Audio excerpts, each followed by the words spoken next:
22 বছরের অপেক্ষার অবসান হলো। 22 বছর পর বাংলাদেশ ফুটবলে ভারতকে হারালো।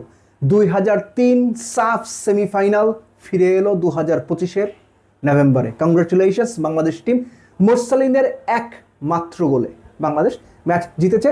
যথারীতি যাকে নিয়ে কথা বলবেন, যাকে নিয়ে আলোচনা করবেন, যিনি ডিফেন্সে, যিনি মিডফিল্ডে, যিনি অ্যাট ওয়ান পয়েন্ট কিছুটা goalkeeper, of course Hamza Chowdhury, the best performer of the match নিয়ে কথা বলবো। ম্যাচটা আপনারা দেখেছেন। আমি পার্টিকুলারলি এই ম্যাচের বেস্ট মোমেন্ট মনে করি 31 মিনিটের সময় মিতুল মার্মা। এর আগে একটা ভিডিওতে আমি বলেছিলাম তাকে এই লেভেলের ফুটবলের জন্য যথেষ্ট প্রিপেয়ার গোলকিপার আমার কাছে মনে হয়নি।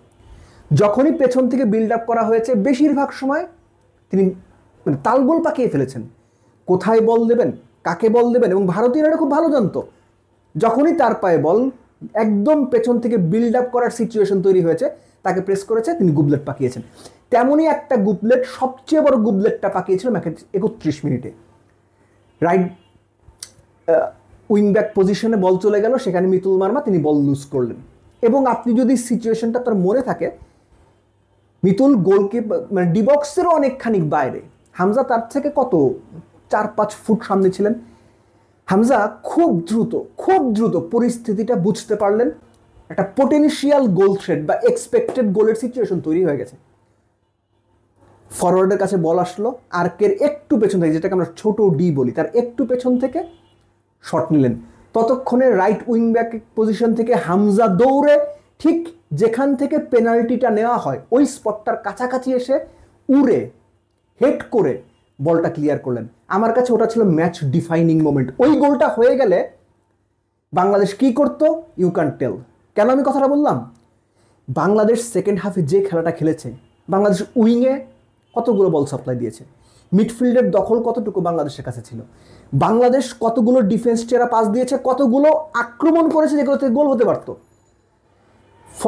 আপনার মোরসালিনের ওই প্রথম গোলটার পরে বাংলাদেশ সত্যিকার অর্থে ক্লিয়ার কাট চান্স তৈরি করতে পেরেছে 90 মিনিটের পরে যোগ করা অতিরিক্ত সময়ের 4 মিনিটে গিয়ে।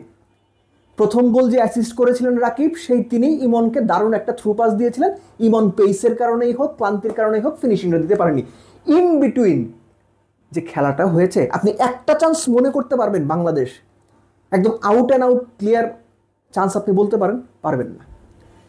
হাভিয়ার কাবরেরার যে থট প্রসেস ছিল, আমার একটা পর্যায়ে মনে হয়েছে, আমরা বলি না যে ফলস 9, একটা স্ট্রাইকিং পজিশন, যিনি 8 নাম্বার, 10 নাম্বার, 6 নাম্বার রোলের একজন ফলস 9-এ খেলেন, আমার ওই রকমভাবে হামজাকে মনে হয়েছে ফলস 4, শ্যাডো ডিফেন্ডার। বেশিরভাগ সময় এই ম্যাচটাকে হামজাকে আমরা দেখেছি বল ক্লিয়ার করতে, সেন্ট্রাল ডিফেন্ডারের রোল প্লে করতে, এবং স্পেসিফিক্যালি তারিক কাজী উঠে যাওয়ার পর প্রায় পুরোটা ম্যাচ সিঙ্গেল পিভট বলেন, ডিফেন্সিভ মিডফিল্ডার বলেন, কোনো রোলে না খেলে most of the time Hamza থ্রোইনগুলো, লং থ্রোইনগুলো ক্লিয়ার করেছেন, সেন্ট্রাল ডিফেন্ডারের রোল প্লে করেছেন, কর্নারগুলো ক্লিয়ার করার সবচেয়ে বড় পার্টটা তিনিই প্লে করেছেন। এর আগের ম্যাচটাতে আমরা দেখেছি যে সেকেন্ড হাফে হামজা ওপরে উঠে গিয়েছিলেন এবং সেখানে উঠেই তিনি 2 গোল করেছেন। এই ম্যাচের সম্পূর্ণ উল্টো, স্ট্র্যাটেজির কারণে উল্টো। স্ট্র্যাটেজি আপনার ভালো না রাখতে পারে, কিন্তু রেজাল্ট এসেছে। হামজাকে আমরা সেন্ট্রাল ডিফেন্ডার হামজা হিসেবে দারুণ একটা পারফরমেন্স দিতে দেখলাম। আর ফার্স্ট গোলটার কথা আমি বলবো যে ক্লাসিক্যাল কাউন্টার অ্যাটাক। এই গোলটা আসলে আমি যে তুলনাটা আসলে আমি দিতে চাচ্ছি, সাহস করে আসলে বলাটাও একটু ডিফিকাল্ট, যে বিশ্বকাপে অ্যাঙ্গেল ডি মারিয়া ফাইনালে যে গোলটা করলেন অ্যালেক্সিস ম্যাকঅ্যালিস্টারের পাস থেকে, ওই গোলটার কথা মনে আছে আপনাদের? একটা ক্লাসিক কাউন্টার অ্যাটাক, একেবারে ওই রকম না, কাছাকাছি। ভারত অ্যাটাকে ছিল, সেখান থেকে মোরসালিনের পায়ে বল আসলো, ভারতের 2 জন বোধহয় আপনার ওই সেন্ট্রাল মিডফিল্ডের কাছাকাছি পজিশনে ছিলেন। ফার্স্ট টাচে বলটা মোরসালিন লেফট উইংয়ে রাকিবকে দিলেন, এবং Rakib had a very good sprint, দুর্দান্ত স্প্রিন্ট। বলার যেভাবে বল টেনে নিয়ে যেতে আমরা দেখি বা অভ্যস্ত বড় বড় নামী প্লেয়ারদের, এক্স্যাক্টলি এই লেভেল বিবেচনায় ওরকম করে তিনি বল টেনেছেন।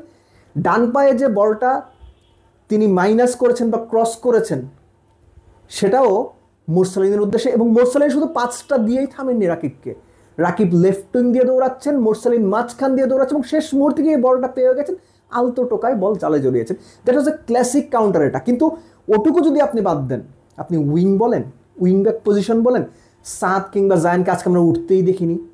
ইমন খেলেছেন তার মতো, কিন্তু বাংলাদেশের মূল ফোকাসটা ছিল ডিফেন্স ডিফেন্স ডিফেন্স।